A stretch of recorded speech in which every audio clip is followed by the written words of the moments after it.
Mouthwashing is not very original, and the novelty of this game is something that was used as a selling point to me to play this game. Meaning, I don't find mouthwashing novel, but that doesn't mean I don't find it extremely well produced, doing everything it sets out to do, even if the game ends up being a little too short for my taste. What's the story, Night cried? The captain of a trucker in space carrying cargo for a dipshit corporation with his crew committed unalive in a spaceship and failed, trapping them to a slow death lasting months. I want you to know that stepping into this game on a whim, I went into it with only the description of the game to go off of, and that also, I was instantly at home with the game due to recognizing the generalized bullshit of what it's like to deal with people as a leader figure, both inside and outside of a day job. That last word I said may not be familiar to you depending on if you're a Zoomer or not, and no, being a Starbucks barista doesn't count, as in the most reference you have for the real world when it comes to leadership is a Discord server you mod, where the worst thing that's ever happened to you is that a certain purple man with a funny smile dropped a flavorful text about watching his videos.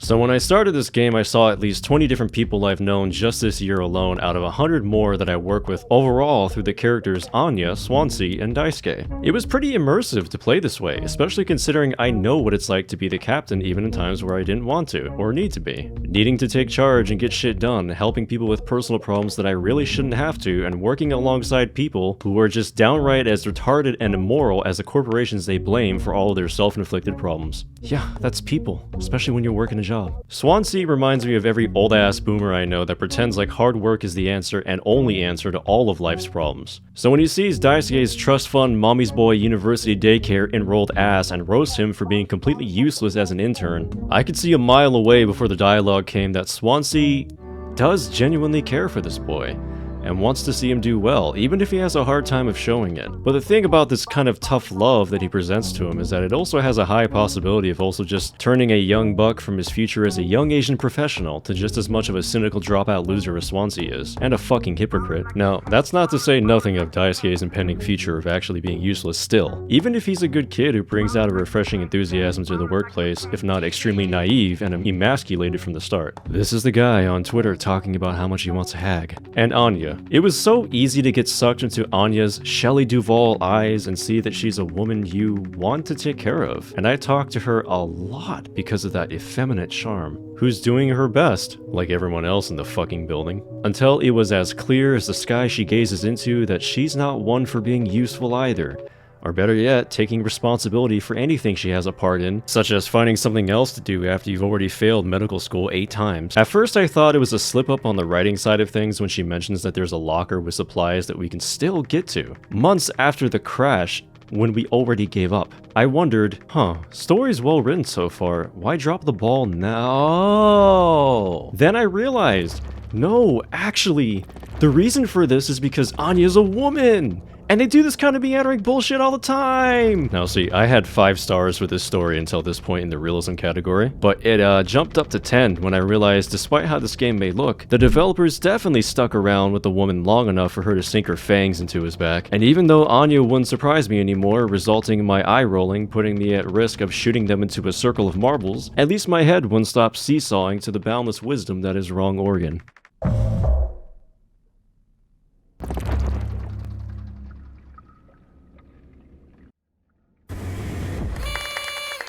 To say the birthday party seen days before the crash was interesting to me wouldn't be taking responsibility for how much fascination I got from seeing the night and day switch flipped once Captain Curly had to break the news to his crew. So I'll take full responsibility for it by admitting Jimmy's thoughts here pretty much matched my own if it weren't obvious from earlier. Although I don't understand why he flew off the handle like that at what amounts to Captain Curly breaking the news on their company Pony Express going under. He acts like Curly is the one who put them all out of jobs, and I think there's a certain type of distaste I have for that, especially after seeing Captain Curly and Jimmy bond like they did.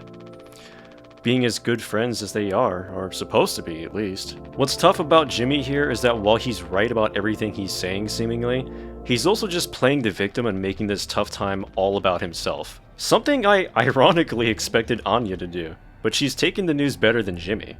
It's not like Jimmy is wrong here. but he fails to read the room, and even turns on Captain Curly for it. He's one of those guys, we all know at least one of them, who thinks you'll still like him for needing to be right about fucking everything. That because he's the struggling underdog at the bottom of a ladder, whatever he does is justified. You know, oddly enough by this point, Jimmy and Curly are the characters we know least about, and I'm betting on the fact that if Curly crashed the ship, then...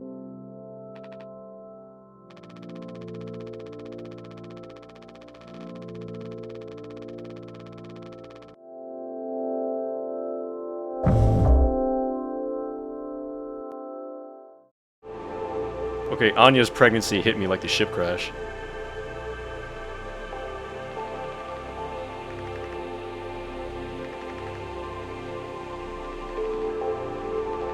Yeah, this is me after finding out all of that. And the first thing I did was immediately have my mind jump to Jimmy's non-consensual activities. So by this point, I've seen the twist spoiled about, albeit mildly, but something doesn't feel right when I went through Reddit's media-literate take on everything that happened. It should go without saying that if Jimmy really did do this, then that's fucking terrible and explains a lot of things. But I'm not a Zoomer or a Redditor, so I went back and formed my own opinion looking at all the footage I collected. Some people are inclined to say that the signs Jimmy had done it were all there the whole time. But to me, those aren't signs of anything like that, at least. Even the most extreme example being that Jimmy was actually the one who crashed the ship for one. That still doesn't tell me that Jimmy did what he did. And I'm saying that because obviously, these situations where there may or may not be a person of non-consent involved are complex. People say that Anya's been fawning up to Jimmy the entire time since what happened, claiming she's trying to avoid Jimmy's wrath.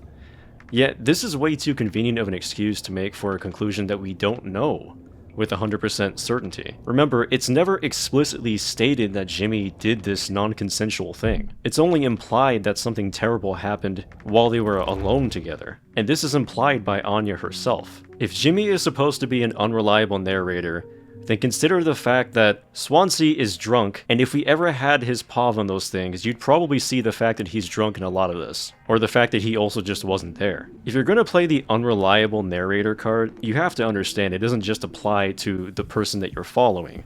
There's actually a word used to describe these kinds of things called the Rashomon effect. I know you've probably never heard of it, and I've never used it personally myself either.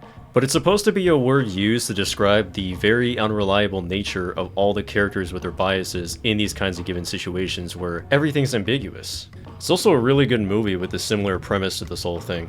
You should check it out unless you're a Zoomer. Sorry, it's not a TikTok. Nobody in this game knows what happened, except for Jimmy and Anya. And even if you consider the fact that Jimmy did cause the crash, then let me ask you this. What if this whole thing was just about taking responsibility for unwanted pregnancy? Remember when I said earlier about the Rashomon effect being a thing? Well, how about this?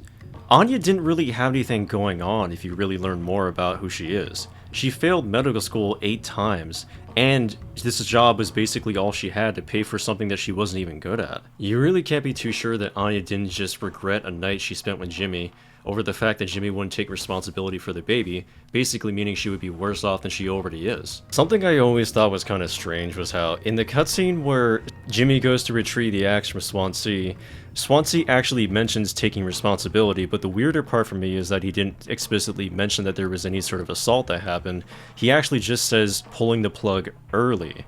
And then the thing that he does right afterwards is take the axe and swings it right at the screen behind him.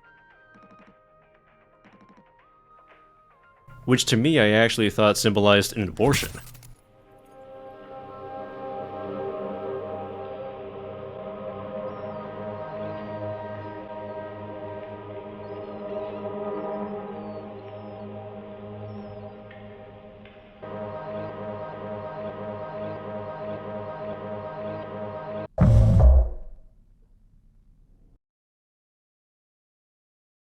Hey Daisuke, I forgot to mention there's some ice cream inside the air vent. Go get it, Daisuke. You like ice cream, don't you, Daisuke? There's some ice cream inside the air vent, Daisuke! You wanna go get it, Daisuke? Swansea's in there, he's waiting for you with ice cream, Daisuke! Go get it, Daisuke! I promise it's safe up there. You're doing great up there. Woo! Yeah, let's go! Come on, Daisuke, get the ice cream, get the ice cream, get the ice cream!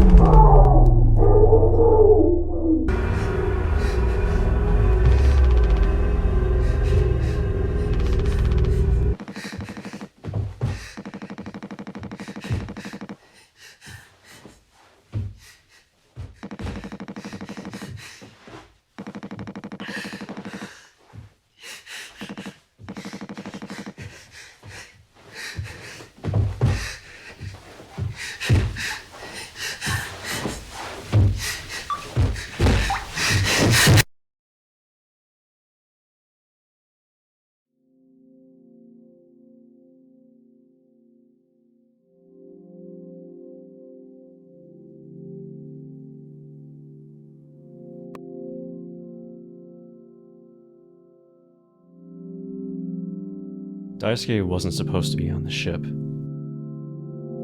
The ship was made for 4 people, and even though a dystopian corporation is what pushed for this decision to have a 5th person on board, Captain Curly said he could have made us think about it and Daisuke would still be alive, partying on the beach on mommy and daddy's money. Is that on Captain Curly?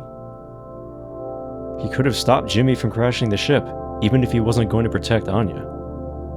Is that on Captain Curly? Swansea kept the cryo chambers hidden and lied about it the entire time. He also could have put Daisuke in it, and the fact that he didn't, while Curly is shown to have fit in there fine, means Swansea really was saving it all for himself. Is that Swansea's fault?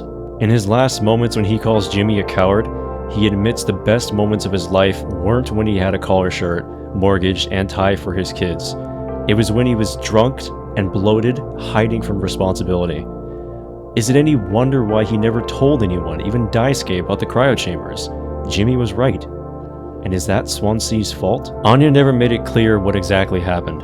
Maybe the fact that we don't know what happened, that we don't know at all, is the point. Maybe nobody knew what happened to her because she never actually spoke about it. Who knows why? And even though she could have been afraid of Jimmy, they were still in a situation where she needed to cooperate in order to survive, but although she rejected the mouthwash, she rejected the will to survive and make things right. And before you ask, she said it herself, that our worst moments don't make us monsters. She said it for Curly. Would she say it for Jim? And is that Anya's fault? And Jimmy. Jimmy did everything wrong, and all the things that he did do right, he still did wrong. Even if we gave him the benefit of the doubt and say he never assaulted Anya, his behavior to her and all the metaphors through his perspective showed that he didn't take responsibility for the baby. But that's not to say Jimmy didn't try. I do believe he did try. He did try to take responsibility, but by the time he finally wanted to, he was only digging more holes than he wanted. He tried to save Anya by using Daisuke, ending Daisuke's life in the process. He could have trusted Swansea and talked to him into his plans, but he spiked him. He blamed the whole crash on Curly, and everyone thought Curly did it until the very end. And then he tortured Curly. And yet, you know what? Jimmy was still right about all of them. But like I said before, just because you're right about something doesn't make what you're doing right.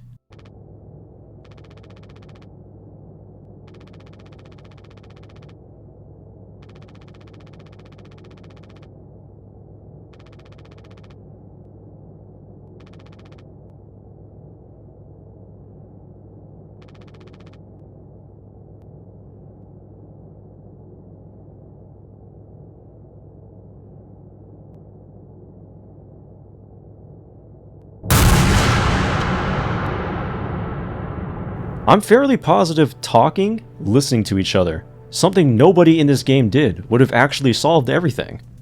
No matter how far deep they went into this. At some point, everyone reveals something about their character that contradicts something we thought we knew about them. This happens all the time in this game.